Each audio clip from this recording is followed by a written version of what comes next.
মিয়ানমারের বিরল খনিজ সম্পদের দিকে চোখ পড়েছে যুক্তরাষ্ট্রের। দেশটির বিরল খনিজে চীনের কর্তৃত্ব সরিয়ে নিতে এবার ট্রাম্প প্রশাসন হাত মেলাচ্ছে মিয়ানমারের বিদ্রোহী গোষ্ঠীগুলোর সঙ্গে। এমনকি দেশটির ওপর আরোপ করা নিষেধাজ্ঞাগুলোতে আসছে শিথিলতা, হচ্ছে প্রত্যাহারও। 4টি সূত্র বার্তা সংস্থা রয়টার্সকে এ তথ্য জানিয়েছে। সূত্রদের ভাষ্য অনুযায়ী মিয়ানমারের বিরল খনিজে কর্তৃত্ব নিতে খনি অঞ্চলগুলোতে থাকা জাতিগত বিদ্রোহীদের সঙ্গে চুক্তি করতে হতে পারে ট্রাম্প প্রশাসনকে। তবে এ ব্যাপারে চূড়ান্ত সিদ্ধান্ত নেয়নি ওয়াশিংটন। এদিকে বিশেষজ্ঞরা মনে করছেন এসব পরিকল্পনা বাস্তবায়নে সরবরাহ সংক্রান্ত বড় চ্যালেঞ্জের মুখোমুখি হতে হবে।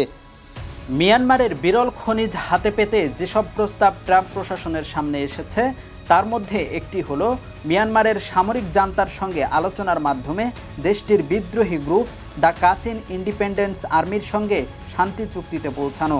অন্য একটি প্রস্তাবে বলা হচ্ছে জান্তাকে উপেক্ষা করে সরাসরি কাচিন বিদ্রোহীদের সঙ্গে কাজ করা উচিত যুক্তরাষ্ট্রের। 2021 সালে মিয়ানমারের গণতান্ত্রিকভাবে নির্বাচিত সরকারকে উৎখাতের পর থেকে দেশটির সামরিক নেতাদের সঙ্গে সরাসরি আলোচনার পথ এড়িয়ে চলছে ওয়াশিংটন। এখন এসব প্রস্তাব ট্রাম্প প্রশাসনের কর্মকর্তাদের সামনে তুলে ধরেছেন একজন মার্কিন ব্যবসায়িক লবিস্ট, অং সান সুচির সাবেক এক উপদেষ্টা, কাচিন বিদ্রোহীদের সঙ্গে পরোক্ষ সংলাপে যুক্ত কয়েকজন এবং কিছু বাইরের বিশেষজ্ঞ। ইউএফটি ফার্স্টের সাথে ট্রেড করুন যে কোনো জায়গা থেকে।